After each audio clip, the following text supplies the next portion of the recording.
So students, our today's topic is simple machines, and in that simple machines, first one is lever. Okay, so what is lever actually? Lever is actually a rigid rod. Rigid means tough, heavy rod. Okay, or we can say solid rod. It is a solid rod which can move freely around a fixed point. Now it is a rod, so it can easily move freely. Okay, and around a point means there should be a point, and around that point they can easily move. Okay, whether this point will be here or here or here. Okay, this point can be at three places, either at the end or in the front or in the middle.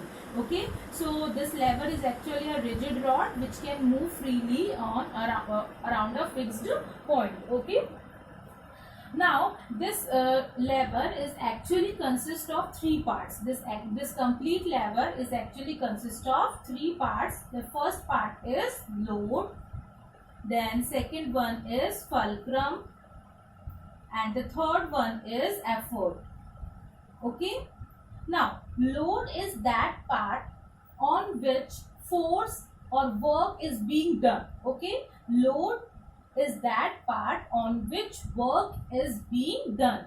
Okay, and fulcrum is actually the fixed point. I told you that this is a rigid rod and it will move around a fixed point. So that fixed point is actually fulcrum. Okay, so this is the fixed point on around which the lever moves. This lever will move around a fixed point, and that point will be in the between or at the two ends. Okay, so that is actually the fulcrum. And the last one is effort. Effort is the force applied on the lever. Okay, whatever force will be applied from which direction it is applying, so that is actually the effort. Effort is actually over here is force. Okay, and load is the object on which work will be done, and fulcrum is the point on which this lever will move. Okay, for example, now just take an example. A man is trying to lift the boulder using a lever. Okay, boulder means a very heavy stone.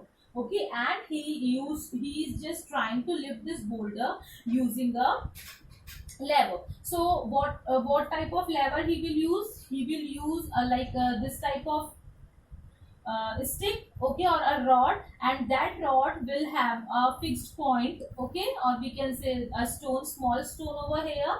So what will be there?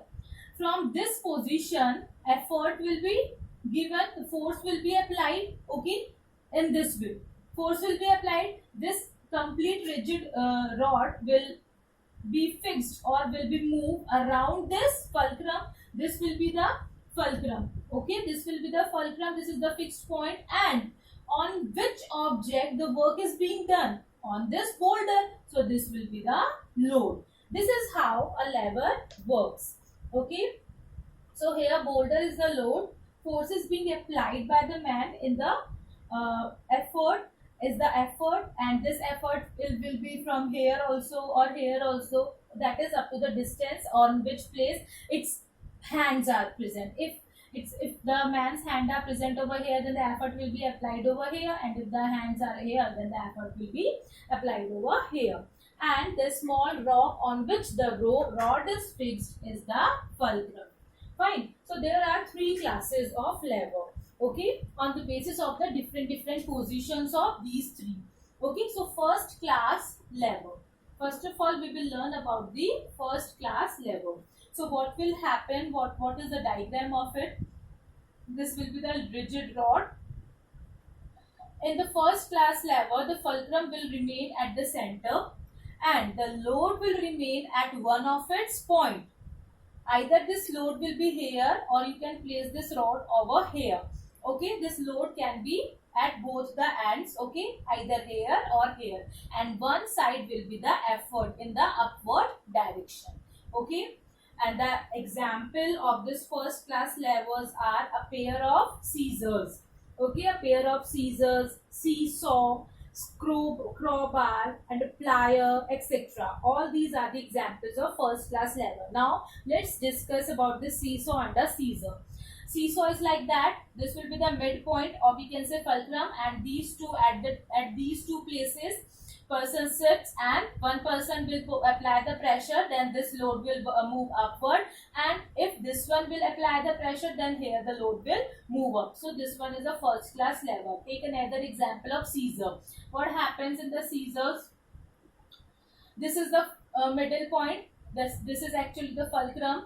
Here we will just place a paper or a cloth or the object which we will cut. Okay, so here will be the load, and effort or the force is applied at this place. So this one here, it is the effort. Okay, so this is how first class lever work.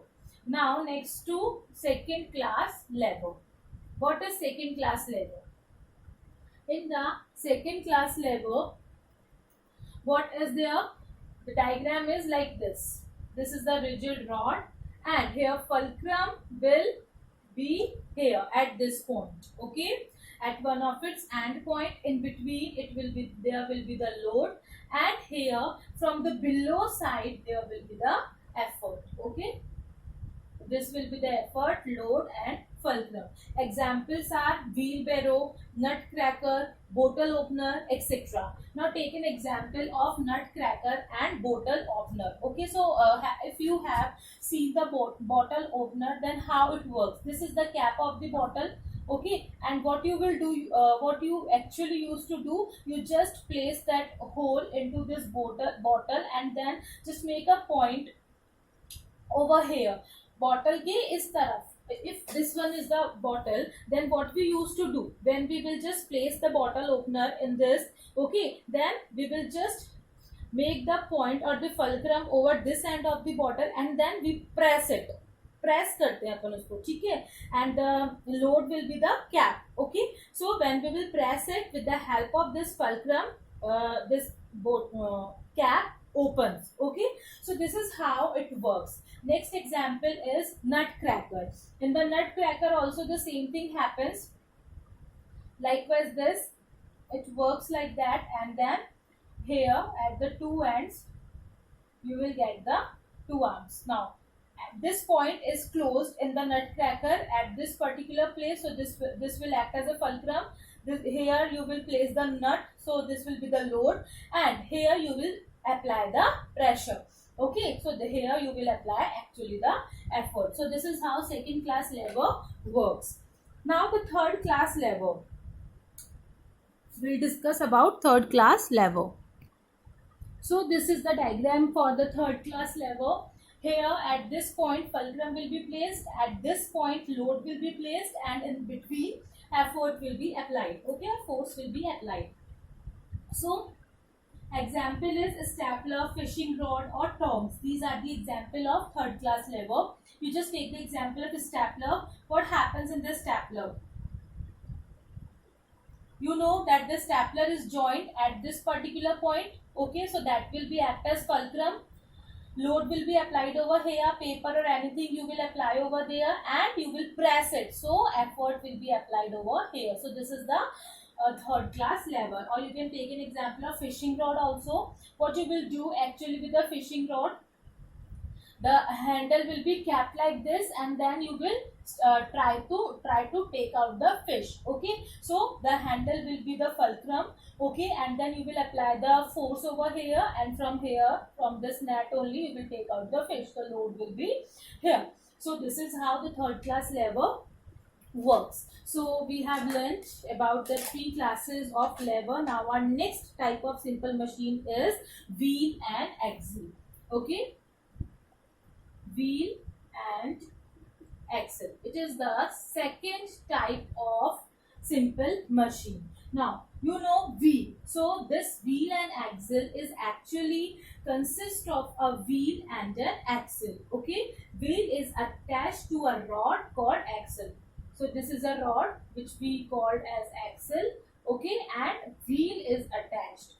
Okay, so that is actually the simple machine that is known as wheel and axle. When the axle is turned, okay, the wheel also moves. This type of arrangement you might have seen in the toy cars.